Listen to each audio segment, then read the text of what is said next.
thank you, Windsor, for allowing me to speak. Much like Ray Tierney, this is the first club that has allowed me to come talk to you guys, so thank you so much for letting me do that. As a granddaughter of New York City firefighter and a lifelong New Yorker, I've watched our city and all of our towns here get destroyed by the invasion at the southern border. And it's affecting New York in particular because of the sanctuary city status that our mayor and our governor have declared. But that's not to take the blame off of the federal government and Congress, because they're sitting there silently while our city and our towns and our state overall are getting decimated with a population twice what New York State holds currently. This is a problem for our state because there's a strain on our resources. New York State, as it is, has a budget deficit that we can't meet yearly. Now we have twice the amount of people that our city and state are responsible for. This is cutting into emergency rooms. If anyone's noticed, our emergency rooms are a lot more crowded with individuals who cannot pay for the services they are seeking. Just this week, it was announced in the news that VA hospitals are now denying our veterans health care in exchange for illegal immigrants that they are now taking in. It is also a strain on our city. They are taking up resources that most of us here in New York can't even afford, like posh hotels in Midtown.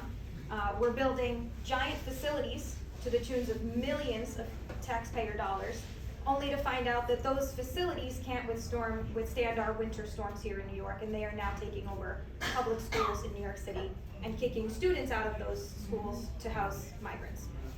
So this has become a pervasive problem, particularly here in New York, and it's a drain on a lot of our resources here, but in particular it's a stressor on our students and our families. I don't know if a lot of you have seen, but the migrants that are currently in the city are starting to move out here toward Long Island, and as they do, they're knocking on doors, they're asking you for the shirt off your back money while you're struggling to feed your own kids and put food on your table. They're taking up areas in places that they are not welcome because they did not come here the right way, as so many of us did. The issue here is we can't afford to keep taking care of them. Now, Governor Hochul just announced her new budget for New York State at $233 billion. $2.4 billion of which she has already earmarked for the illegal immigration issue that we have going on here. Where does she plan on getting the money for that? The short answer is cutting your services and your resources. We've already started to see that. There are hiring freezes on our cops and firefighters. Our health care is changing. If you have state health care, they're not paying for as much as they used to. All of these services, and I could continue on, but we get the gist, they're changing, not for the better, because they're looking for ways to cut your services, your resources, so that they can pay for the millions of people they brought here illegally over our border. Now the issue with that is they can't cut enough services to cover the amount of people they brought in. There is a $7 billion deficit currently this year just to take care of those migrants. So where else are they going to get the money? Taxes. The problem with that is we're already being taxed insanely high amounts. If any of you have noticed, the more you work, the less you get paid. Because I've noticed in my paycheck, more than half of my paycheck is now being taken away between federal and state taxes to pay for things that we don't agree with down in Washington, like sending $800 million to Zelensky over in the Ukraine. So what are we going to do about that? The issue is we can't change taxes from a state level, right? Now they're going to continue to tax us because they have to come up with this money. But as they tax us and you take home less in your paycheck, you're going to start struggling at the supermarket. Because I've been there, standing on the supermarket line, tallying up what I've got in my cart to make sure I can cover it. Because everything in the supermarket is starting to increase in price as well. Walmart sauce went from 98 cents a jar to $1.52 in the last 6 months alone. I know that because I buy it every week. And the problem with that is if you're taking money home in your paycheck less and less because of taxes, and now you're having to pay more and more at the supermarket, you can't afford to feed your family or put food on the table. Most people I know are working 2, 3, sometimes even 4 jobs just to make ends meet, where you used to be able to do that off of one household income. As they continue this issue, we're wondering where all of the inflation's coming from, because it went down a little bit about 2 years ago, if anyone noticed, in the midterm elections, when President Biden artificially deflated prices by going through our gas and oil reserves for the midterm elections. So that leaves us with no gas, no oil, and a heck of a lot of inflation going on. I don't think, personally, the gas and oil issue is going to get any better while our Secretary of Defense is firing missiles at Yemen from his hospital bed down in Washington, D.C., and our president is taking a nap. So the problem then becomes, it's on us to bear the burden of this invasion going on at the southern border. As if that's not bad enough, aside from your kids being kicked out of their school, in comes everyone who's they're trying to push out of the city. Where are they going to go? The empty houses in your towns, the empty apartment buildings, the office buildings they cannot rent out because people can't afford the leases. They're going to start filling them up with all of the people that they don't know what to do with. All of a sudden, people are going to end up in your school district. Now, I don't know how many of you guys got the COVID vaccine or did not, but I know I ended up leaving my job over the COVID vaccine back in 2020. So while we're standing here thinking about how many people had to make difficult decisions over that vaccine, they're going to start pushing school children into your school districts who have no vaccines whatsoever, who are carrying diseases that we have not seen in the United States in over 50 years. And as we look at the schools, now I was a school teacher and I have two young sisters who are currently in our public school system. I'm already outraged at what's going on in the school systems because our school systems are under attack by the left. They are bringing in DEI, gender studies, they're pushing parents out, and frankly, they are attempting to deny parents the right to parent and educate and raise their own children. I have a problem with that. And I have a problem with the fact that we have no control over that unless we gain control in Congress or in other areas of our government. And they think that they're so clever in doing all of this and we don't see what's going on, so they just keep pushing. And that goes back to this gentleman's question about how is this legal or constitutional? It's not. But the answer to that is who's stopping them. And so far, we haven't seen anyone stop them. And to move on from the school districts, okay, the other issue we have is we can't move away from the inflation without drilling and fracking. Okay, so that's another problem. The situation in the Middle East is escalating. It's not going to help our oil and gas issues as we go forward. Things are going to start costing more and more. Our gas prices at the pump are going to go up to the point where you can't even afford to drive to work anymore. And we can't do anything about that if we can't drill or frack on our own land. So why can't we, if we're standing on what is possibly the largest liquid gold mine on planet Earth, right? We have so much reserves under our feet that we are not touching. And why is that? Because they're taking control of that through your green energy initiatives that they keep pushing through. By the way, out of that $233 billion that Hochul has asked in her budget, $400 million of it is earmarked for her green initiatives. You know, the very same initiatives that start talking about why you can't have a gas stove to cook your Thanksgiving dinner in, why pizza places across New York can't cook their pizza the old-fashioned way because it's harming the environment. All of those nice electric cars sitting in lots across Long Island because we can't afford them, and for the people that can, to find out they're spontaneously combusting in natural disasters or they don't drive in the cold.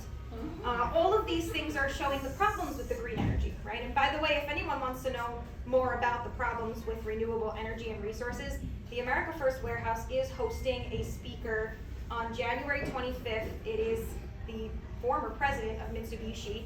I believe he's going to start discussing some of those real costs because people don't know the real costs of green energy.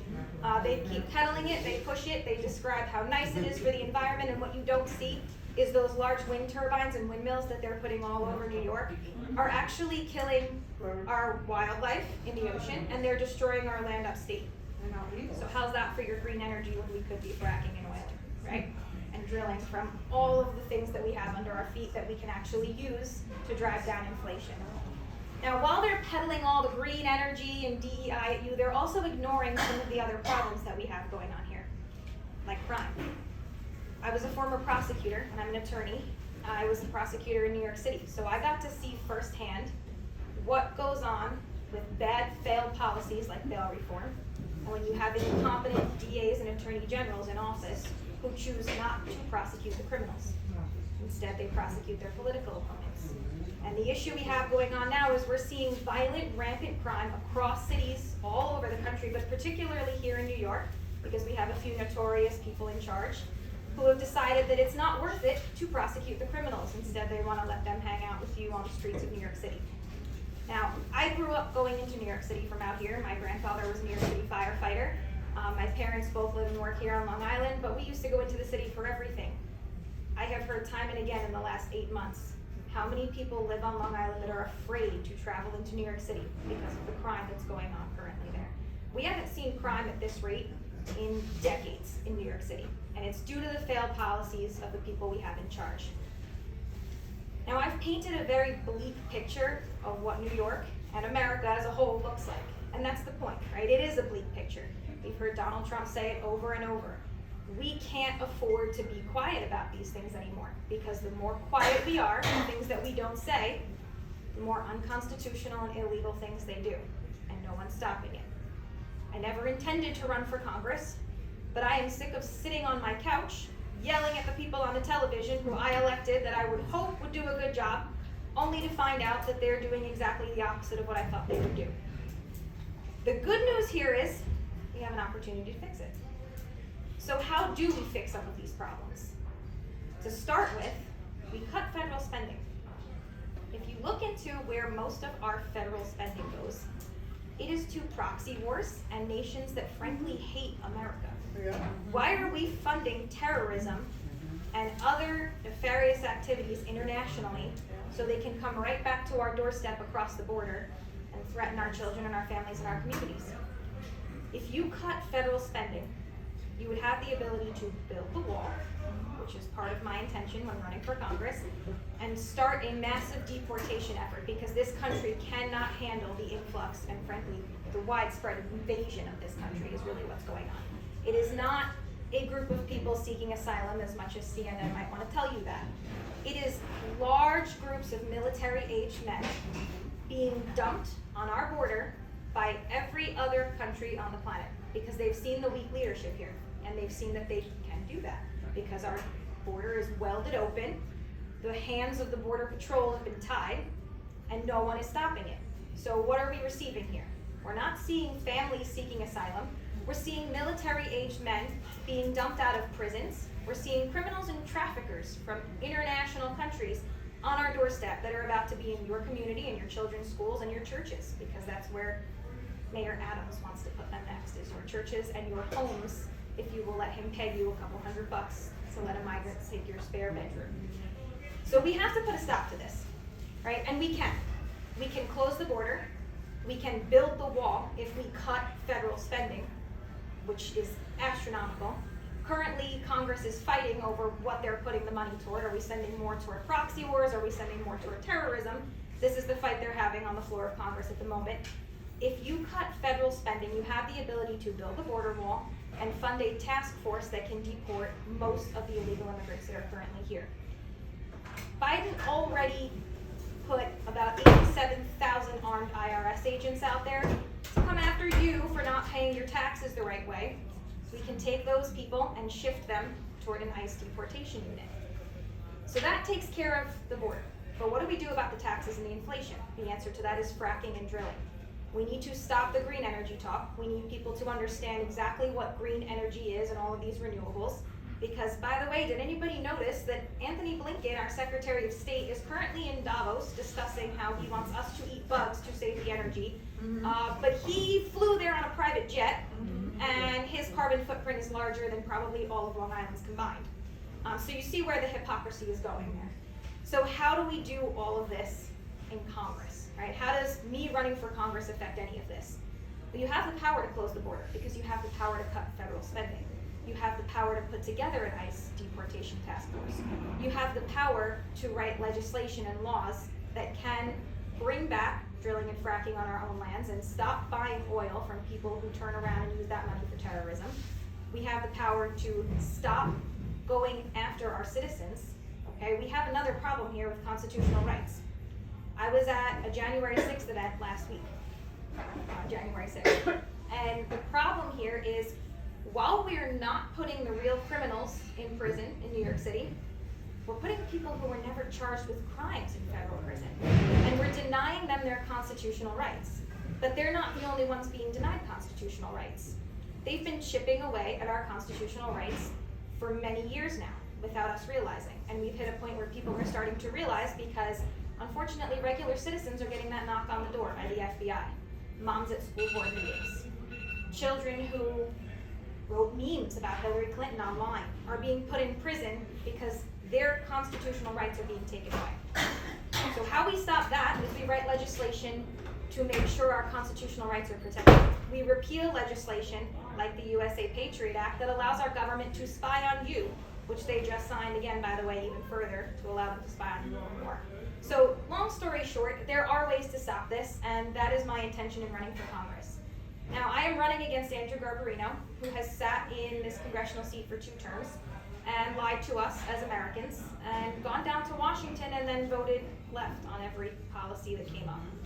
And the problem with that is that's not what we're asking him to do as our constituents here in District 2. What we're looking for is real America First candidates who are going to go down to Washington and listen to what the people want and start taking back our country, because it is our country. We need to start taking back America, our America, and we can't be quiet about it anymore. We have to start standing up to people and saying we've had enough. I'm frustrated, I'm disheartened, and frankly I'm mad as hell, but I think we can fix it.